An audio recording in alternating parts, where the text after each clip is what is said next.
আমেরিকায় হোয়াইট হাউসের একটা নৈশভোজকে ঘিরে ভয়াবহ ঘটনা ঘটেছে। ওয়াশিংটনের একটা হোটেলে আয়োজিত এই অনুষ্ঠানে প্রেসিডেন্ট ডোনাল্ড ট্রাম্প উপস্থিত ছিলেন। সেই সময় হঠাৎ এক বন্দুকধারী গুলি চালাতে শুরু করে। এতে আতঙ্ক ছড়িয়ে পড়ে চারিদিকে, তবে দ্রুত নিরাপত্তারক্ষীরা পরিস্থিতি নিয়ন্ত্রণে আনেন। ট্রাম্প সম্পূর্ণ নিরাপদে আছেন বলে জানানো হয়েছে। এই ঘটনার সঙ্গে জড়িত দুষ্কৃতীদের ইতিমধ্যে গ্রেফতার করা হয়েছে। ঘটনার পর থেকে ট্রাম্প সহ উচ্চপদস্থ কর্মকর্তাদের নিরাপত্তা আরও বাড়ানো হয়েছে।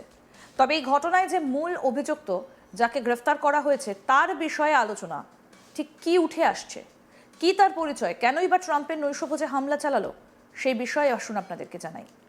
প্রথমে আসা যাক কোল টমাস অ্যালেন। 31 বছর বয়সী এক ব্যক্তির নাম কোল টমাস অ্যালেন।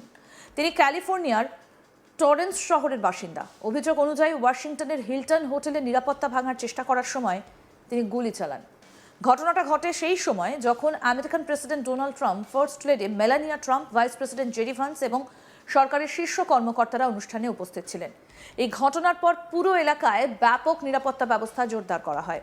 সন্দেহভাজনকে ঘটনাস্থল থেকে আটক করা হয়েছে। তার কাছ থেকে শটগান সহ একাধিক অস্ত্র উদ্ধার করা হয়েছে বলে জানিয়েছে কর্তৃপক্ষ।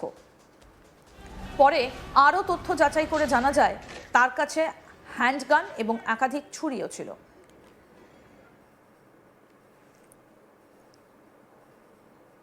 তদন্তে বেরিয়ে আসা তথ্য অনুযায়ী কোল টমাস অ্যালেন অত্যন্ত উচ্চশিক্ষিত একজন ব্যক্তি, যিনি ক্যালিফোর্নিয়া ইনস্টিটিউট অফ টেকনোলজি, যা সংক্ষেপে ক্যালটেক নামে পরিচিত, সেখান থেকে মেকানিক্যাল ইঞ্জিনিয়ারিং এর ব্যাচেলর ডিগ্রি সম্পন্ন করেন 2017 সালে। পরে তিনি কম্পিউটার সায়েন্সের মাস্টার ডিগ্রি অর্জন করেন 2025 সালে ক্যালিফোর্নিয়া স্টেট ইউনিভার্সিটি ডমিঙ্গেস হিলস থেকে। তার লিঙ্কডইন প্রোফাইল অনুযায়ী তিনি নিজেকে মেকানিক্যাল ইঞ্জিনিয়ার এবং কম্পিউটার সায়েন্টিস্ট হিসেবে পরিচয় দিতেন। পাশাপাশি তিনি স্বাধীনভাবে গেম ডেভেলপমেন্টেরও কাজ করতেন এবং পার্ট টাইম শিক্ষক হিসেবেও যুক্ত ছিলেন। প্রোফাইলে তিনি নিজের পরিচয় লিখেছিলেন এভাবে: ডিগ্রি অনুযায়ী ইঞ্জিনিয়ার ও কম্পিউটার সায়েন্টিস্ট, অভিজ্ঞতায় গেম ডেভেলপার আর স্বভাবে শিক্ষক। তদন্তে জানা গেছে কোল টমাস অ্যালেন বিভিন্ন সময় একাধিক পেশার সঙ্গে যুক্ত ছিলেন। তিনি C2 এডুকেশন নামের একটা প্রাইভেট টিউটরিং সেন্টারে পার্ট টাইম শিক্ষক হিসেবে কাজ করতেন। ফেসবুক পোস্ট অনুযায়ী 2024 সালের ডিসেম্বর মাসে তাকে মাসের সেরা শিক্ষক হিসেবেও স্বীকৃতি দেওয়া হয়েছিল। এর পাশাপাশি তিনি নিজের উদ্যোগে গেম ডেভেলপার হিসেবে কাজ করেছেন। এছাড়াও দক্ষিণ প্যাসাডেনার আইজেকে কন্ট্রোলস নামের একটা প্রতিষ্ঠানে মেকানিক্যাল ইঞ্জিনিয়ার হিসেবেও কাজ করেছেন বলে জানা গেছে। ক্যালটেক বিশ্ববিদ্যালয়ে তিনি টিচিং অ্যাসিস্ট্যান্ট হিসেবেও দায়িত্ব পালন করেছিলেন। তদন্ত সংশ্লিষ্টরা আরও জানিয়েছেন 2016 সালে ক্যালটেকে অনুষ্ঠিত একটা রোবোটিক্স প্রতিযোগিতায় তার দলের সাফল্য ছিল উল্লেখযোগ্য। সেই প্রতিযোগিতায় তার দল বিজয়ী হয়েছিল। প্রোফাইলে তিনি বিজ্ঞান ও প্রযুক্তি বিষয়ে গভীর আগ্রহের কথা উল্লেখ করেছিলেন। ঘটনার দিন ওয়াশিংটন হিলটন হোটেলে হোয়াইট হাউস করেসপন্ডেন্টস অ্যাসোসিয়েশনের বার্ষিক ডিনার অনুষ্ঠিত হচ্ছিল।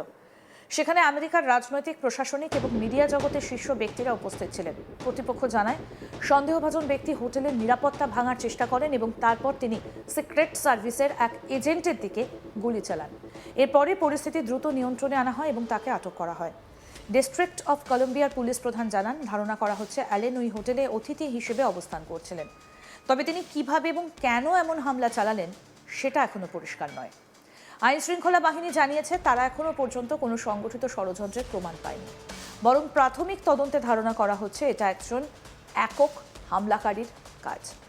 ডিস্ট্রিক্ট অফ কলম্বিয়ার অন্তর্বর্তী পুলিশ প্রধান জেফ্রি ক্যারেল বলেন, এখনো পর্যন্ত কোনো বড় ধরনের নিরাপত্তা হুমকির ইঙ্গিত পাওয়া যায়নি।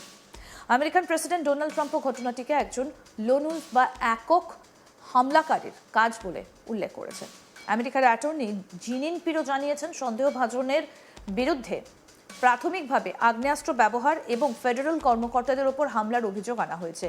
তদন্ত যত এগোবে ততই নতুন নতুন অভিযোগ যুক্ত হতে পারে।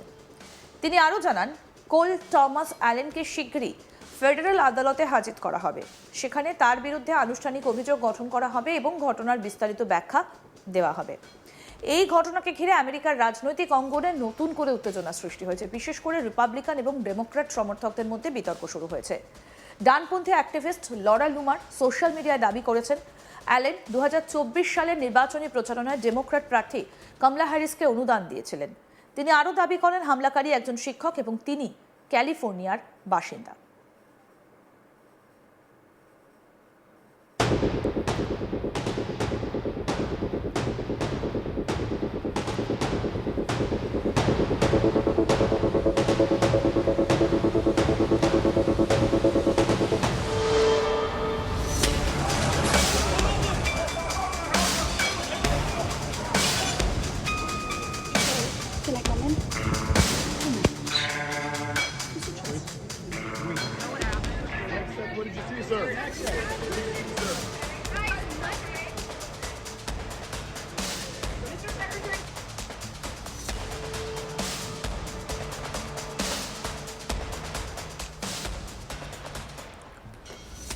আসুন আপনাদের শোনাই কি বলেছেন Donald Trump.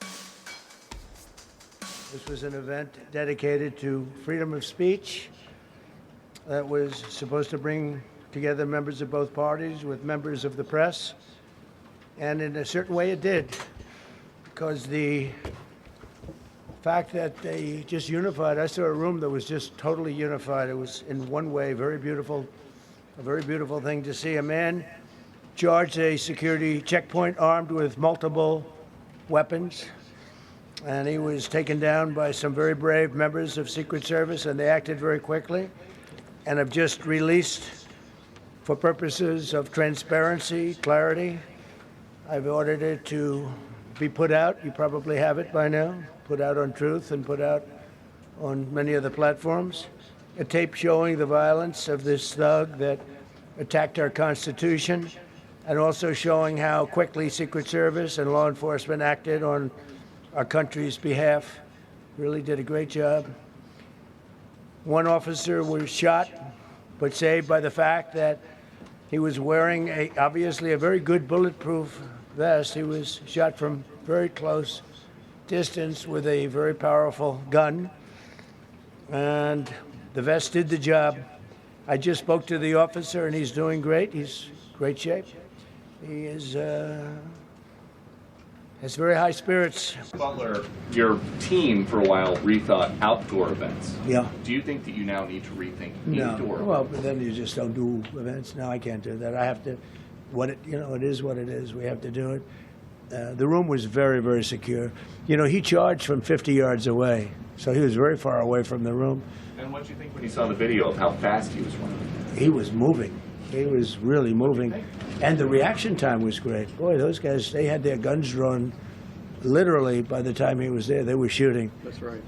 I thought they were very impressive. And if I didn't, I'd let you know. You know, I'm not going to be. I would not stand for that. No, I thought they were very impressive. Thank you, President Trump, and thank you for updating us on the Thank you. suspect.